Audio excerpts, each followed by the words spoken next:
Saya naik tadi dia beritahu aircon kadang sejuk, kadang tak sejuk. Nanti saya check dulu lah. Ni pagi sebab dia start pukul 9. Saya dah tahu lah ambil kata tak apa. Tak nak ganggu dia, apa acik yang nak mengaji. Betulnya kat Batu Pahat. Oh, rumah sebetul Batu Pahat. Anak yang duduk di Pian Mas. Oh, anak tu di Piaman. Dia kerja, habis anak-anak cucu-cucu tu tak pergi sekolah. Gila lah. Oh, gila. Jauh juga orang alik ni. Ni saja. Sekejap cik, sikit nak buka. Oh, dia. Untuk dia anu Bread. Panas. Kita buka tu. Air ada. Tu. Tu. Air ada, tak masalah. Saya tadi pun suami tadi, air ada tu. Saya kata baru isi air tu. Selalu kurang ke air? Tak ada lah. Seminggu sekali cek. Tak kurang lah. Tak adalah dia. Kadang tambah sikit. Oh. Ini dah seminggu kat sini.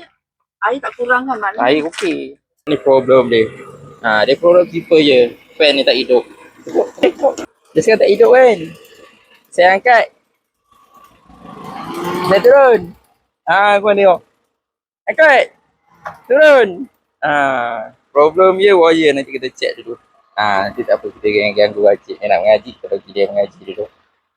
Okey, kipas dah hidup lah. Okey, untuk sarga BLN dia punya relay bawah ni lah.